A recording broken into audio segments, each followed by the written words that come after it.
From the University of Central Florida's Center for Distributed Learning, I'm Tom Cavanaugh. I'm Kelvin Thompson. And you are listening to Topcast, the teaching online podcast. Howdy, Kelvin. Sup there, Tom. You were magically transported to the Old West. And didn't realize that was going to happen. Well, Pilgrim. Yeah, I don't know. I got nothing. Yeah, we'll save the John Wayne impressions for a very special Topcast And I episode. wanted to say thank you for, actually kind of validating that might possibly in some universe have been John Wayne. Thank you for that. It was the Pilgrim thing. Oh, yeah, we'll see. There was that. So how you doing today? I got a cup of coffee in front of me, and it's not bad. So there you go. So do I. So why don't you go ahead and tell me what I'm drinking? Okie dokie. Well, once you get past the creamer that you put in it, it's our coffee today comes to us from our colleague Aaron Maney from Open SUNY's Center for Online Teaching Excellence, or Open SUNY COTE. Thank you, Aaron. Aaron's worked closely with us, as you know, in connecting UCF's famed Blend Kit professional development course on blended learning with faculty and instructional designers throughout the SUNY system. So Aaron sent us a lovely, I think, Guatemala Antigua from Cuca Lake Coffee Roasters in the Finger Lakes region of New York. So I thought it was very appropriate for today's episodes since we're going to delve back into the specialized topic of blended learning. How's the coffee? It's good. I like it. Is that how it's pronounced? Cuca or Yeah, I had to Cuca? ask because I thought it might be Cuca. That's how I would have pronounced it. There's And a college, Cuca College as well. I think it's all that Cuca area. Yeah. I asked around when I was up there a few months ago, and they said, no, Cuca. Cuca. All right, cool. Well, thank you, Aaron. It's very good. We appreciate it. We are imbibing of your generosity right now. Indeed. It's tasty, too. It is. So, as you mentioned, we're going to talk about blended learning today. And we have a very special guest. So, you interviewed several months ago, at the point we're recording this, Dr. Norm Vaughan, our What a great guy. good friend. Yeah, Norm, I guess you and I are probably charter members of the Norm Vaughan fan club. That's true. Norm's great. If you don't know Norm and his work, he's a professor of education at Mount Royal University in Calgary. And he came and visited us here at UCF around the time of last year's 2016 Online Learning Consortium Accelerate Conference, which traditionally happens here in Orlando. Norm is an internationally known speaker on blended learning, and every time I talk to him, I learn something about blended learning. So true. He draws on his experience as a researcher, an instructor, and a consultant as he helps advance what we know about the topic of blended and hybrid learning. And if you don't know Norm, you're in for a treat. Oh, yeah. Oh, yeah. Norm is something of a force of nature. It's true. In a good way. In his enthusiasm and his passion for what he talks about. And so you got the chance to talk to him about blended learning. Anything you want to say about that before we cut? Buckle up. I think I make some comments at the beginning of this interview, and I would listen to those if I were you. All right, so through the magic of podcast editing, let's go ahead and listen to your interview with Norm. Welcome, Norm. So good to have you with us on Topcast. Glad to be meeting with you. Our paths have crossed several times. I've been in rooms where you're a force. You're everywhere, and I've benefited from learning from you and hearing from you, and as we've had time interpersonally, you're a force. So for our Topcast listeners, if you have the variable speed option on your player, you might just want to put that down at half speed so you can process what's coming at you so much. So I tease, but it's great to have you on our show, Norm. Thanks for being here. And Kelvin, I'm just going to throw it back at you. Thank you so much for allowing me to be here, because I'm just going to talk a lot about it. And the big thing I'm going to talk a lot about with blended learning is this idea of partner relationships, that it is, it's relationships. And I think what's exciting for me, especially being at the University of Central Florida, is that's one of your mandates at your institution is partnerships. And I really think that's going to be what makes the difference in higher education, is when we create those internal and external partnerships. So I will, like you say, try to slow it down a little bit. But I know one of the things that you were interested in, and I'm interested in as well, is why are we still using that term blended learning? Absolutely. You mentioned, it's been 20 years. We've had e-learning, M-learning, blended learning. So again, this is just my perspective based on N of 1, but based on observations and conversations, and also based on my personal experience. And that's what I'm going to start with, is right from my personal experience, who I am. So I think like a lot of faculty, I came to higher education initially with very little experience, formal experience and background about teaching. A lot of us come here because of our disciplinary experience, our graduate experience with our masters and doctorates. With me, it was corporate experience. So I'd been a geologist with an oil company, I'll mention who it was, Exxon, and I'd done a fair bit of corporate training with them. And as you mentioned, Kelvin, I do like to talk. And that's sort of my passion, is telling stories. And I wasn't so bad as a corporate trainer. I found they were short one-day workshops, whatever. I could hold people's attention, but it was really frustrating for me when I started in higher education, because the first 2 classes I could keep the students laughing. There seemed to be a sense of engagement. But I'll be honest, Kelvin, it was pretty discouraging as the semester went on, and this was a face-to-face class. I noticed that attendance was going down. People were looking more and more sleepy in my class. And it seemed this idea of me being the one who was doing all the talking just wasn't working. So I think that really forced me to really reconsider what I was doing with my teaching practice in the classroom. And again, going back to the partnership thing, it was wonderful. We had a teaching and learning center on campus. And not only having conversations, having people come in to observe me, my practice, and just mentioning, Norm, you may want to create some space for student dialogue. Even simple like think, pair, share, question and answers. And for me, this really became sort of the catalyst or the driver that I needed to change not only what was going on in the classroom, but outside of the classroom. Because when I came into academia sort of in the mid-90s, that's when these LMSs were taking place. We had WebCT in Canada. I know you used it. Blackboard came on, Desire to Learn. But my problem is I'd almost created a course and a half. So again, I was doing a lot of talking in the classroom, and basically all I was using the LMS for was a content repository. There was just a lot of content. So when I worked with my instructional designer, it really became apparent that all my course was just information dissemination. I was just pushing a lot of information out with the students. And again, I think this was really important with the ID person, is I'd never heard of this idea of design, an intentional design and an organization for the course. So we really sat down, and again, I think a lot of us, we talk about backwards design is, what do I want the students to take away at the end of the learning experience in terms of the habits of mind, the knowledge, skills, things like that. What are the assessment activities that need to take place? But this is for me where the penny really dropped, this idea of blended learning, is that I really needed to be intentional about integrating and connecting what students were doing outside and in class. And this really began with what are we going to get them to do before they come to class? Because from my experience, whether we're online or face-to-face, and this is maybe my personality, but we still like to hear people's voice. I mean, I think it's still rich when we can physically get together. I don't want to get weird on you, but maybe there is. We have some sort of electromagnetic aura or whatever, who knows? But I find that even when I work with my Indigenous students at a distance, is voice. Voice makes a difference, and we can do this with web conferencing. So again, working in partnership with an instructional designer is really figuring out, looking at the activities, breaking them down, what would work best synchronously, what would work best asynchronously, but how do we build those intentional connections? So before a physical or a synchronous session, how do we really set the hook, like fishing?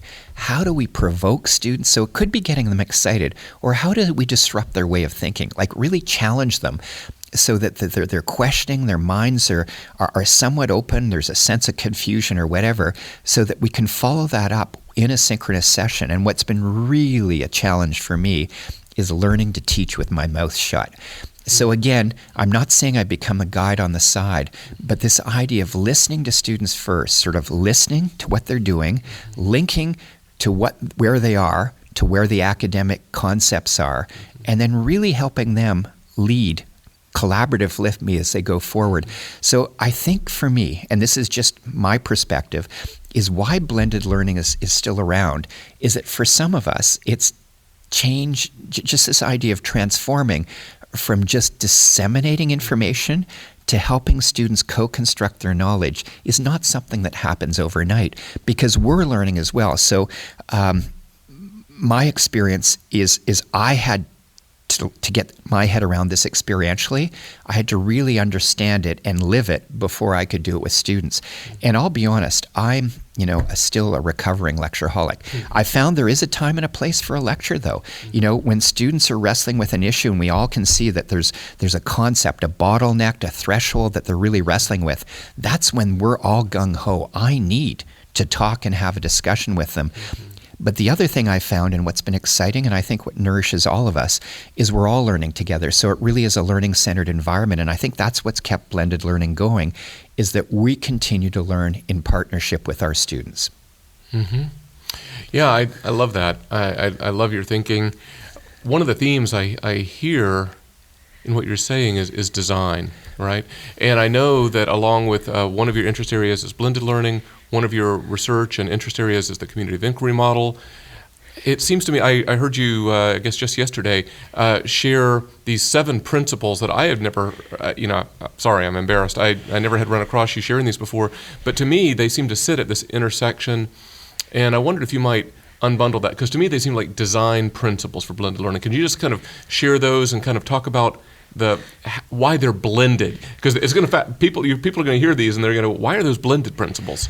And again, I'll be honest, I think there may be principles we can use in any environment, but I think they're particularly useful when we think of an environment where we're combining different spaces of learning, these online spaces with the physical face-to-face or asynchronous and synchronous. So just back to the community of inquiry framework, because it's been fascinating for me just re-examining that whole framework. And I'll be honest, the way I came about the framework is teaching a graduate course. We had a new director of the Teaching and Learning Center come to the University of Calgary. His name was Randy Garrison. I was teaching a graduate course in instructional design. And, I honestly, Kelvin, I didn't know that much about the framework. So I had him come to the class and try to explain it. And I'll be honest, it went right over my head. Randy's a wonderful guy. Background, he's a physicist. He's the master of Venn diagrams. Yeah. But it was almost too complex for me and it, overwhelmed. I'll be honest, I'm a simple guy, the old KISS principle.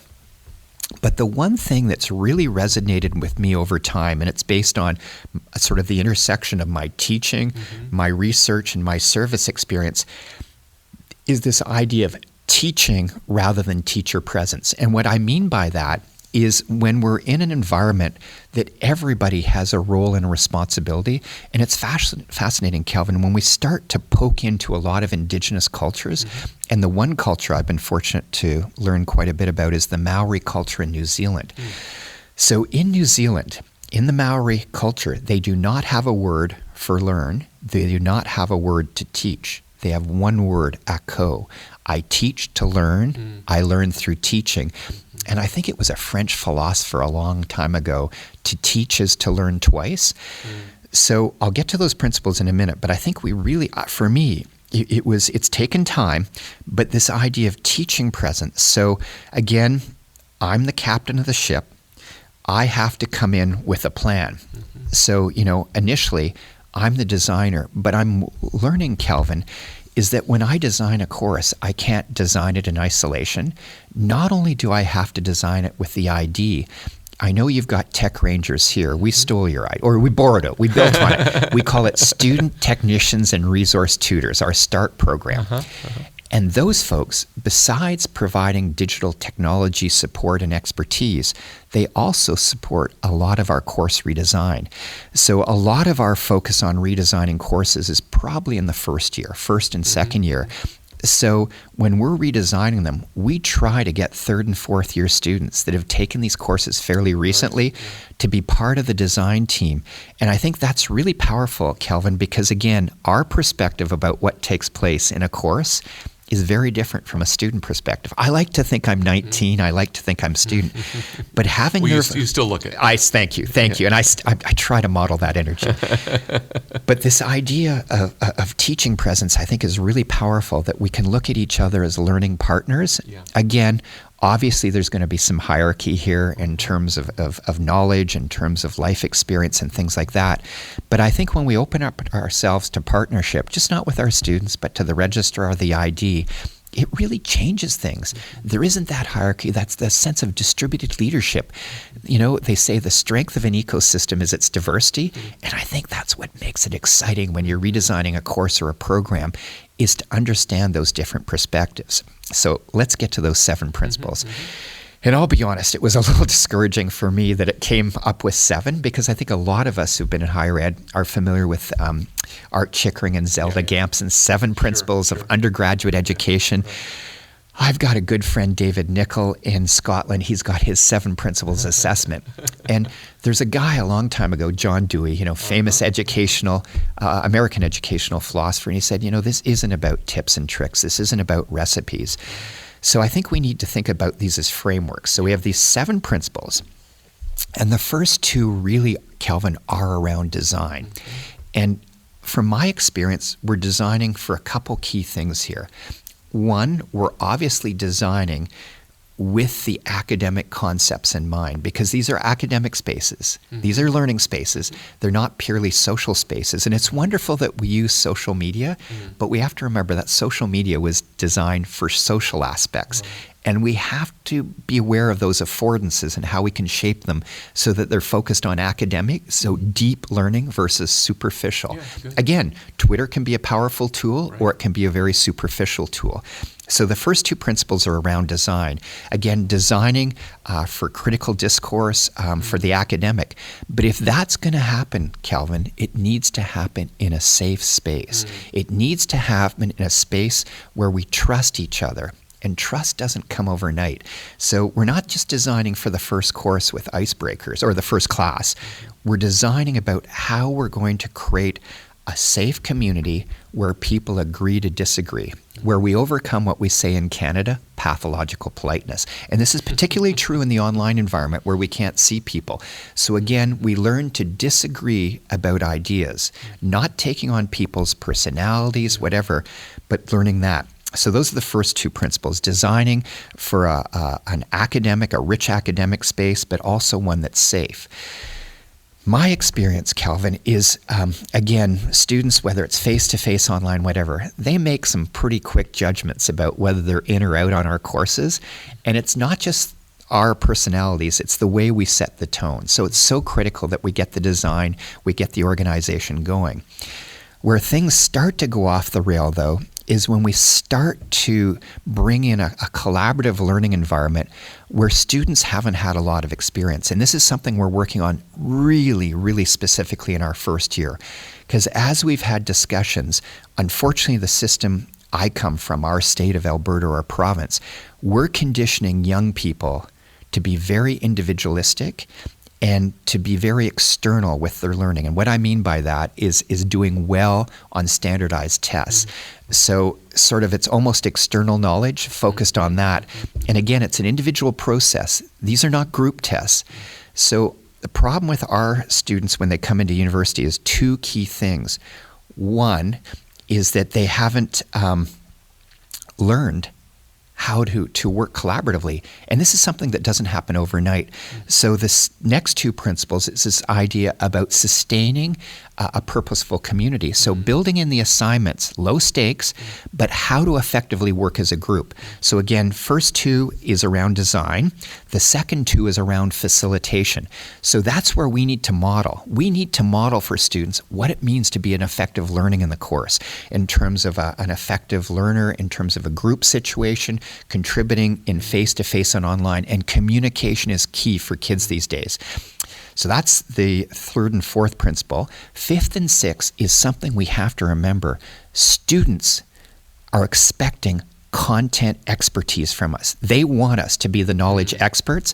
So what we need to do is, this isn't about being just a guide on a side or a stage on the stage. It's about situated teaching. And there's times where you're going to need to take the rudder of the ship, and you need to bring everybody back and focus. Because again, especially with undergraduate education, they're having their mindsets that have been set for 18 years challenged. So we've got the first 2 principles around design and organization, 3 and 4 around facilitation, just modeling the type of learning.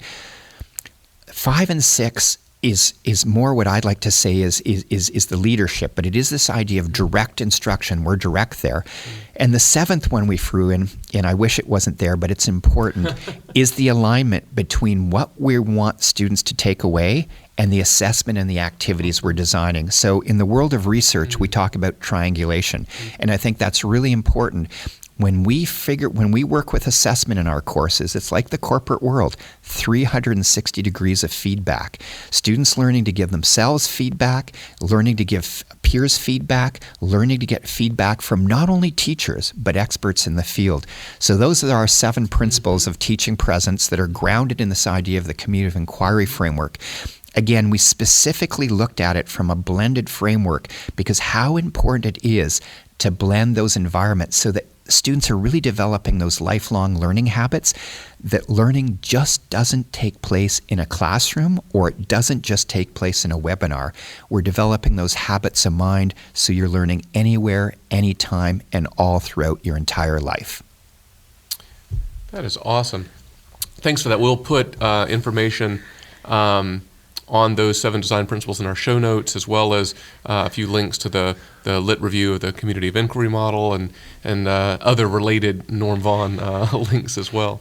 Can I just interrupt about Please. that? Because again, with that, and I'll make sure you get the link, is when we created that book, we made sure it was open access. Yeah. So you still have to pay a nominal fee for the paperback. Yeah. But I'll send it to you, Kelvin. The nice thing is all the chapters are PDF'd. Nice. Because a lot of people on campuses are using chapters, to stimulate reading activity. So I'll send you that. That's such so an you can important follow up principles. Such an important thing to do, to make knowledge available. Well, it is. I think it's not only to make knowledge available, but to have people challenge the knowledge and build upon it. And again, Kelvin, we'll get back to this interview. That's what you folks have done so well here. That's kind. You've been so wonderful at sharing everything. And again, I am going to just give a plug. We borrowed your ideas, for the faculty development course, the idea that it can't happen just in one workshop, that it needs to happen over time, and it needs to happen in a community, and it needs to bring faculty together from different areas, because again, there's more commonalities than differences. That's awesome. Thanks for joining us, Norm. So that was Norm Vaughan and Kelvin Thompson talking about blended learning, or mostly Norm Vaughan talking about blended learning. It's so true. I told you, Norm is a force of nature, man. Yeah. So what did you think of the interview, Tom? It was great. I wish I could have been there when you were talking to him, because, as I said, every time I talk to Norm, I learn something about blended learning, and his passion, his enthusiasm is contagious. Yeah. And I always find myself inspired listening to him. Yeah, I agree. I mean, he really believes passionately about the human connections, the blended learning, research. You just want to be a student in his class, right? You're like, it's all exciting all the time. And he spoke to some of our staff and some of our part-time students, and I think they were inspired. They were like, it was really really cool. I liked the what he calls the 7 principles for blended learning. I thought that was good stuff. Like he said, maybe not completely blended exclusive, but really lend themselves to blended in particular. I thought that was good. And that free book, the chapters, that's really pretty cool. Kind of the intersection of blended and the community of inquiry model, or as the Canadians like to say, the community of inquiry. It's the process. Framework. Yes, the process. Yeah. Well, I mean, I guess that sort of just validates stuff that we've talked about before, which is that good teaching is good teaching, regardless of modality. And some of these practices or principles, as he says, they apply to blended learning certainly, but I don't think it's exclusive to blended learning. No, and I love that little tidbit he threw in there, the Maori thing. What was it? Ako, you don't have to go back and rewind and listen to that again, but that to teach and to learn kind of simultaneously. I think there's so much truth in that. Yeah, and for somebody who's such an expert in it, I'm on the border of being sycophantic now, so sorry, Norm. But isn't that great? Yeah. But for somebody who's really such an expert, he is so open to learning and to receiving input. Yeah. And even as he described his own experience when he got into higher ed from corporate training, he would seek out people to observe his classroom practices and give him feedback on how to improve. I mean, that is just, I think, such a great example for all faculty. Oh, yeah. Every one of us, I find that inspiring. It's heartening, makes me want to, be more human and, open and vulnerable and all that stuff. Yeah, so cool. With that said, maybe we should sort of land the plane here. Yes, sir. That blended learning, or whatever it might be called in the future. Yeah, who knows, we right? sort of talk to that. It's not going away, and if anything, I think it's expanding. A lot of people have claimed that blended learning is a growing trend that people will do more of. And so we all still have so much to learn about designing and teaching in blended courses in the most efficient and effective way possible for our students. Yeah, and absolutely, Norm is a role model in that, the design and the teaching hand in glove, and I want to learn right there along with him. Yeah, so there'll be a lot of resources in the show notes. Absolutely. Related to some of the things that you guys talked about. Yeah, so if you're listening on your podcast app, you might be able just to tap right there on your cover art and see all those links, or you can certainly go to topcast.online.ucf.edu. Hey, Tom, maybe it's time to make a plug. Plug away. So, seriously, if you were to go to iTunes and leave a review, we'd love it. It would be great. It would help other people find and love Topcast as much as you do. And to sort of maybe encourage this behavior that we'd like to see, we thought we might, from time to time, read an excerpt from the iTunes comments reviews.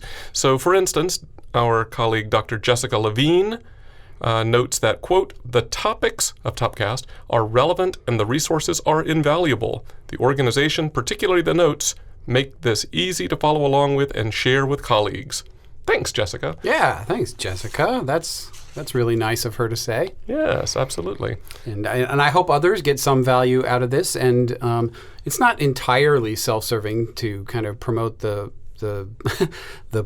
kind of reviews. It does impact the algorithm that iTunes uses to escalate content for people who are looking for this sort of stuff. So, it's as much about trying to foster the community and help people who are looking for this find it. Yes, absolutely. Cool. So with that, until next time, for Topcast, I'm Tom. I'm Kelvin. See ya.